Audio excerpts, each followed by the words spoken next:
Hello everyone, this is Juan Sarmiento and today is Friday, January the 14th. Okay, I had an incident here in which my recording application failed, and I had already recorded my transactions for the day, and unfortunately it all went wrong. So I'm going to recap them. Okay, let's start with the way I recorded them. Okay, first Apple here. You can see that I had two trades on Apple, and I'm going to show you what I did. Okay, for that, let's analyze trade.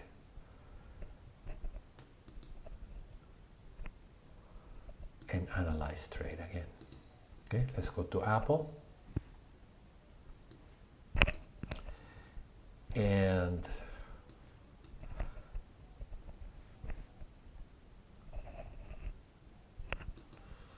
let's collapse that again. Let's try that again, because I have two trades and I was showing three.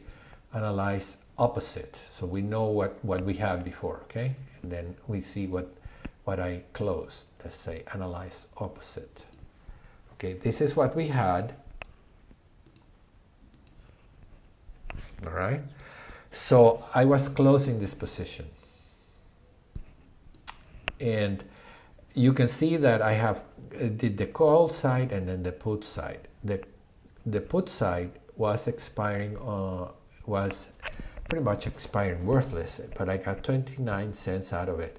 The option that is closing today is the 14 is expiring. It was going to expire worthless, but I had to close it in order to close also the two long puts that I still had some value in them, and that gave me 29 cents. Okay, but that's not all I did. I also had the 180 call, which is out of the money, it's out of range completely, so it's out of the money. But the 55 calls, that was a calendar that was expiring, the short was expiring today, so I needed to close. So in order to close the 5 legs, it was better for me to close the call side and then the put side. Okay. And in case you wondered, let's go to the Analyze tab, to the account statement here, and look for my position on Apple. Okay, here is the close. All right, and so far this year, the Apple trade was losing money, but not this last year. That's not the same trade. Okay, it's just closing a trade that was essentially profitable, but we just had a few things. So what I want you to learn from this is that you can do the call side and then the put side, and that's a more effective way, because if you did it all as a unit, puts and calls, well, the puts are way out of the money and the calls are deep in the money, so they are really two different animals, and it's going to be problematic for you to sell them. So sell them both separately, and the one with the most money here was the call side, and we got 57 cents out of that. Let's move on to see what else did we get. ABT has been doing really well, because we opened it, let me just show it to you, ABT, we opened it as it was going up, and then it collapsed. And as it went up, we were getting profits, and then bingo, came down, and today I said, well, you know, it's high time we close that. So let's go and see what we had. You can see that we have a call at 145, and the stock is trading at 127. So the long call is way out of the money. So all you do with that is just close it for 3 cents. I just did it for, you know, almost for fun, to see what kind of, if you could get that much money. The call side was the 45, way out of the money, but the other is 125. So because the stock came down back to my strike price, we close it as a unit. Okay, except for the, see that call here, the put side, and then the call side. So let's look at the put side.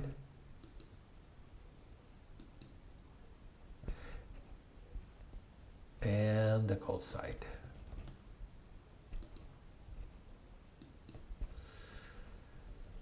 Okay, so you can see here that I have 5 calls, 5 calls. Okay, we had taken already profits as the stock went up, so when it came down, bang, we have the put side to collect, and that was profitable too. And we just needed to get out of the position essentially, and I did. Okay, so this was again another way to get rid of a position that we're happy with, but we just don't think we're going to make any more money. Close the put side and the call side. Don't try to get it all in one four-legged. Well, in this case, it would have worked. It could have worked, but I decided to do the call side and the put side and you can see the put side was 143 versus 61. It worked out perfectly. Okay, so let's go to the monitor tab and see how much money we made this year. Account statement, and we see the Abbott so far 956. And today it was $210. So I say, hey, let's get our money and run. Okay, good. All right, let's move on to see what else did we do. Okay, so that was Abbott. Then COP and COP, we have 2 trades. Looks like a call here. COP is at $85. So let's see. The 80 call obviously was in the money.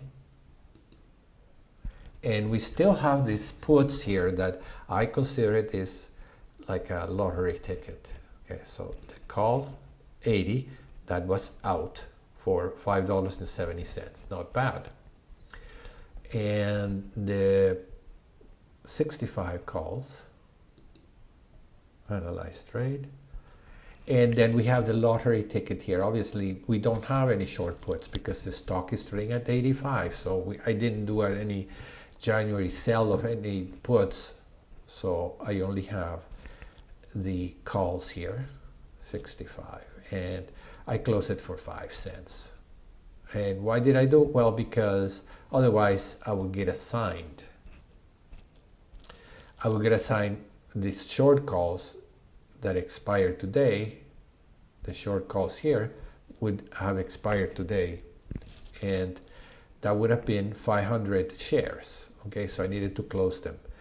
If not, if I didn't close them, I could still use the long 65 calls to exercise new shares, and then they will cancel each other.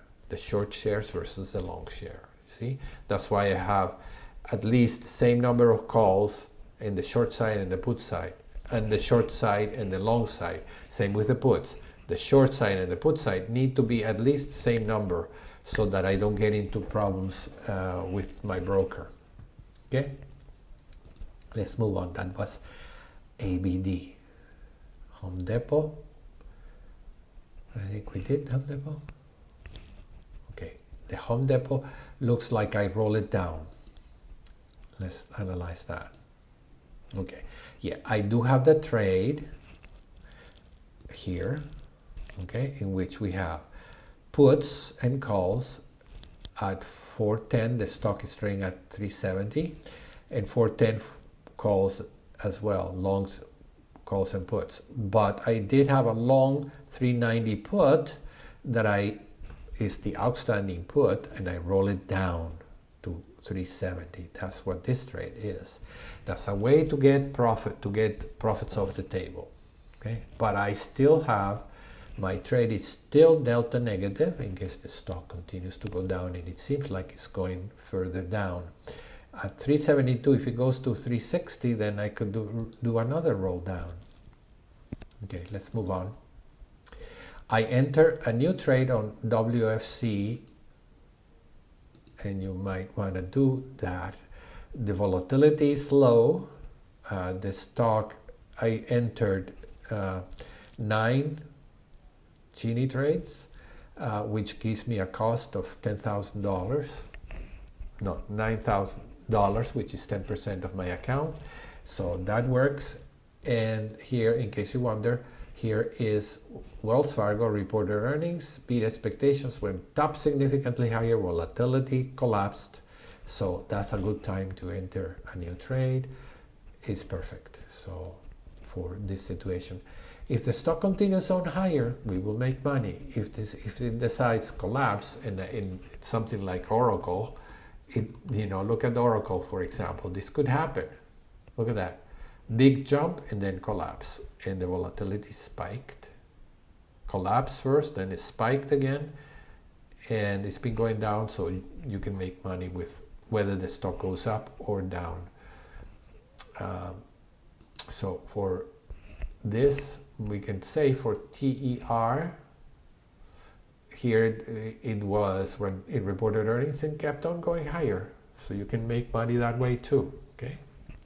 So when a stock jumps on earnings, it's a good time to enter these trades, because what happens thereafter, it could be a continuation trade, or a reversal trade. Okay, let's go to UPS. And UPS going down. I don't know if I enter a trade on it. I don't think so. No. Okay.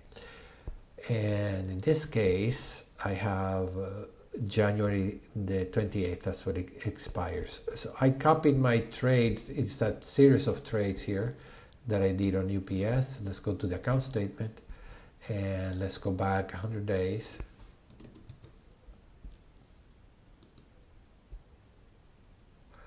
And all you have to do is copy this, copy that, or simply subtract from 4025 minus 680, then minus 609, and that gives you this number, 2733. That's my current price for the current position, considering what the price was, original price, and the credits by the rollovers. And this is what the trade looks like right now, honest, based on accurate pricing and credits. Okay, so the delta is pretty neutral. It's in the middle of the cone here. An increase in volatility, it's very low right now. What happens if the volatility increases? Well, we could experiment with that. Let's say volatility increases by 5%. Then we would make further money, even if the stock didn't move. Okay, so we are hoping that the volatility increases. For all I care, if we went up 50%, very unlikely, look at that. You can make $5,000. Okay, so let's leave it the way it is. And another trade that I made was this SPG. This is a slight loser, so I got out of it, okay? Let's go to the monitor tab, again go to the account statement, and here you calculate the same way that we did for the other trade. Drop the calculator, and here's the prices, 38.3, okay, minus 3, that's 35.3. 35.3 is the price that I paid minus the credit. And this is what I spent, what I decided to close. It was a loser for me, so I closed it at 33.68 rather than do a rollover at this point. Okay, I decided not to do a rollover because the stock is a loser. Okay, perhaps now the volatility will spike and then we could make money. Could have, but we're not going to analyze that, are we? And that's it. That's all for today. For the year, here we are at $1,700 so far in profits. I spent the entire year last year making that, just a little over 3,000. So we are up to a good start this year. Thank you very much for joining me, and I'll see you next time. Bye-bye.